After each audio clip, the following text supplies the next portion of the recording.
Previously on the Seventh Valkyrie, Strena begins the day's training with Nissa, seeking to refine her growing skills under the elegant wildwoman's watchful gaze. But there might be more in store for our precocious young heroine, next on the Seventh Valkyrie. Have you sensed the turning of the seasons? I have, Nissa, Strena said. I can feel the wind coming cold from the north, and the waves from the sea have grown bigger, too. When do you think that the first snow will come? I think in the next full moon, there will be the first snow, Strena said. But, I don't think it will be heavy until another full moon. An interesting prediction, Strena said. Are you so sure? So often the strong end-ocean storms blow away all the remainder of fall. Would you not expect the first touch of winter earlier? Strena pursed her lips and closed her eyes. Getting challenged by Nissa wasn't new, but it always made her second-guess herself. Strena lifted her nose to the air, taking a few paces around in a circle. Then, with a frustrated grunt, she lifted Gooba up above her head, turning him to the 4 points of the compass. Eventually, she put him down and turned back to Nissa. I think there will be snow in the next full moon, but it won't stick until another full moon after that, Strena said, eyes closed. And why do you think that is, child? Nissa prodded. Strena did a full circuit with Gooba again and then put down the Huna. I'm not sure, Strena answered, head falling slightly. Am I wrong? No, you are very right, Nissa said. I discussed with Vera this morning, and she gave me much the same answer you did. Strena brightened, and Nissa patted her on the shoulder. But it is the role of the wild speakers to serve as a trusted buffer between the world of man and the vast grasp of nature. If you desire to walk the way between, rather than the way of those who stride into the wild's embrace, you must be able to put your sense into words and speak the language of nature to those who do not understand it. I know, Nissa, Strena said, embarrassed. I'm sorry. Oh, do not apologize, child, Nissa said. Your sense grows ever more refined, so it does not surprise me in the slightest to see you come across currents and sensations that are difficult to put into words. But did I see you merging with Gooba to add his senses to yours? Strena shyly nodded. I'm working on getting better, I promise. Myself, I mean. It's just that when I'm with Gooba, I can sense all of that and a bunch more, and it's just so much better. Nissa squatted down to face Gooba, gazing at the spherical Huna with the same gaze he'd gotten from Sjelsvent. Amusement, curiosity, appraisal to see if it would taste good. I have made clear how I feel about your choice of familiar, she said. She poked Gooba in the center of his head, and the Huna rolled a full circle backward before clumsily regaining his feet. A familiar should add to your life, not require constant attention and protection. Strena instinctively snatched Gooba up into her arms, holding him protectively. Gooba chose me, and I choose him, Strena said. I don't want another familiar. Strena put Gooba on her shoulder, and though he dug his talons deep into her coat, he did manage to stay perched up there.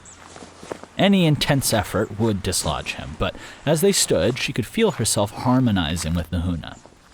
Without any conscious effort, she noticed Gooba's eyes start to glow a faint green, and hers did the same. Both Nissa and Sjelsvent gazed up at them, and then with a faint smile, Nissa reached over and ruffled Strena's hair. And to Strena's surprise, and likely Nissa's, Gooba remained perched. Child, you remind me that the wild can always surprise you. and none of us can look at the life that surrounds us and say, "You are wrong." Come, We have much to learn today. Together they set off towards the tree line, Gooba leaping down clumsily from Strena's shoulder into her arms to prepare for the long trek into the deep woods. But as they reached the edge of the tree line, Strena felt a flicker and whipped around, holding Gooba aloft and straining with all of her senses. What is it, Strena? Nissa asked, turning back in perfect sync with Sjelsvint. Strena took a few steps back and forth, holding Gooba aloft, then lowered him again with a sigh. You've seen something, Nissa said. Strena nodded. What is that something? Nissa asked. Strena lifted Gooba up with determination, taking an arc around the tree line, and then frustratedly returned to Nissa. I can't tell. Okay, tell me about what you saw, even if you do not know what it is. I saw a star fall into the city, Strena said. And I think sometimes I feel it shine, but I don't know where it is or what it is. And I'm sorry. Oh, come now, child. The fox does not apologize when it fails to catch its prey. It simply catches the next gopher or fowl, or the next, or the next. Just keep listening, and soon you will be able to tell me. The wild woman swirled with Sjelsvint and headed towards the forest, leaving Strena and Gooba to follow along.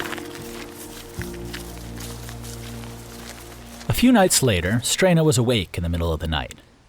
It wouldn't be fair to say that she had woken up, since she had never actually gone to sleep, laying cuddled up with Gooba under her covers until she had sensed that Mama Maven was in bed and the rest of the children were fast asleep. The first part of tonight's mission would likely be the hardest. The floors in the children's rooms squeaked something fierce, and it took all of her concentration and even some gifted wood strengthening to be able to slip out of bed, get dressed again in her winter clothes, and sneak out across the room and out into the hallway. The Men of Shadows spent their time in the front of the haven, where they could see anyone coming from the city or across the river. So Strena made her way to the back window, which was above Mama Maven's room. There was no great way to get down onto the ground from that second floor window. Unsurprisingly, that had not been a real priority of the haven's design. And while Strena was confident in her ability to fall and land silently, Gooba was another problem. She knew that if she threw him out the window, he'd be fine. Despite his spherical frame and inability to actually fly, Hunas could slow their descent and drift to the ground pretty much unharmed. But left alone for any period of time, he would start to whine. Strena began to think of a way to silence him, maybe like stuffing a shirt in his mouth, but then she stopped herself. If Gooba was going to be her familiar, she'd have to be able to count on him. Holding the Huna up, she squished his cheeks. I'm going to trust you, Gooba, she whispered. I'm coming right after you, but as soon as we leave the window, you need to be quiet until we're in the forest. Can you do that? Gooba blinked back, and then with a quick word of encouragement, Strena tossed him out of the window. Strena carefully followed after, climbing out the window, hanging down, and waiting until she heard the Men of Shadows laughing. Then she dropped down onto the grass and rolled to a stop. In a rush, she reached out to grab Gooba, who had floated to the ground and was looking around for her. But he didn't shriek. He didn't He didn't do anything. Despite the fact that she could feel his heart beating fast, he had kept silent. You're doing great, Gooba, she whispered, and then held him under one arm while she listened for the Men of Shadows to laugh again. When they did, she made a beeline across the hillside towards the forest. It was only when they were past the tree line, guided almost entirely by sense in the darkness, that Strena stopped and took a deep breath, listening for any sound that they had been found out. Instead, she only heard the quiet hum of the forest, and the distant sound of the Men of Shadows occasionally drifting back towards them on the breeze. That was the hardest part done. Now it was time to find that fallen star.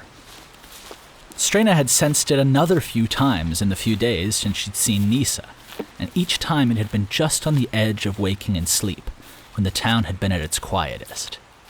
The first time, she'd asked Mama Maven to come out with her for a walk, but she'd had no luck, and Mama Maven hadn't let her get anywhere close to the heart of the old city.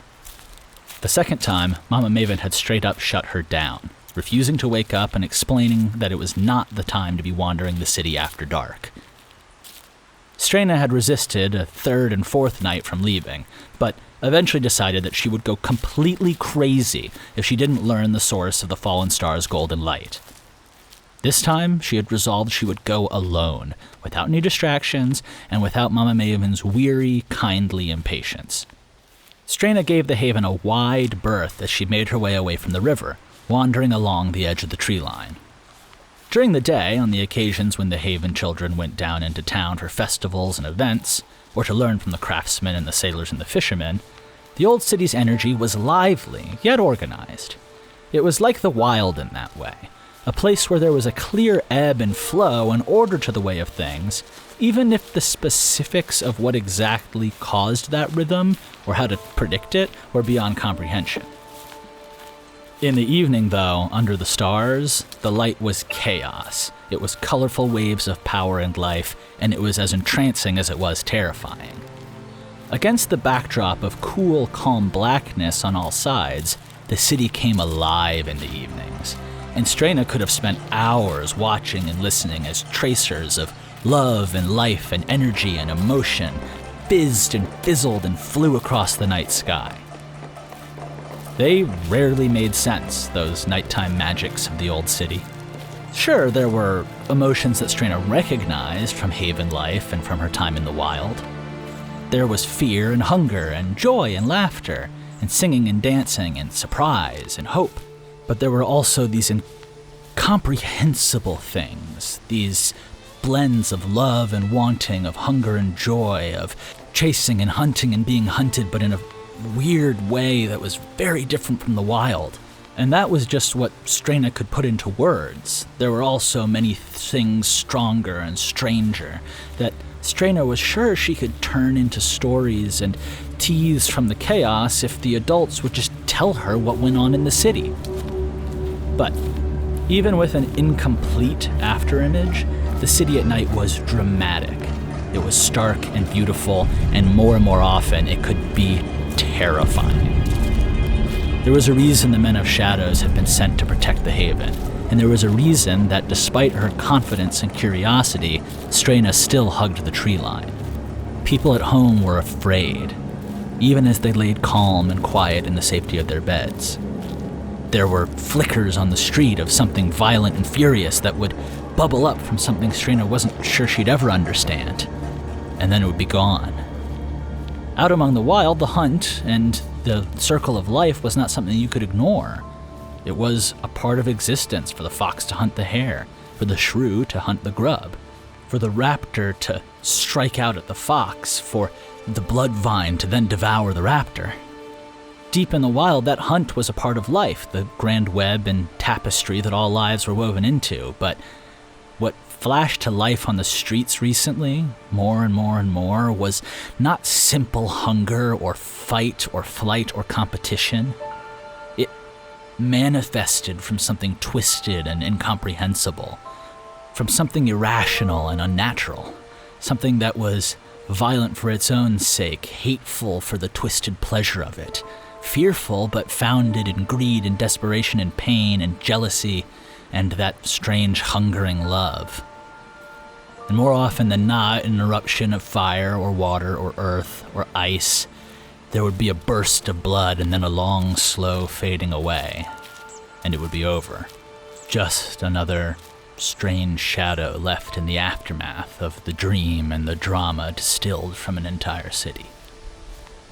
But looking closely enough, Strena would always see flickerings of those strange shadows that remained, and if she had listened too closely, Strena shuddered and adjusted her course so she was always behind at least 2 lines of trees. In the forest, she could at least understand the order. It made sense. Nissa sometimes laughed when she heard the name wildwoman or wild speaker. After all, she explained, Nothing could be more chaotic, wild, and unpredictable than the cities of the free men. Want to know what happens next? Join us on Patreon to become a hero of Edera and get early access to episodes along with bonus features, director's commentary, and the full Tab to archive. You can also find other ways to support us at the links in the description, and we will see you next week.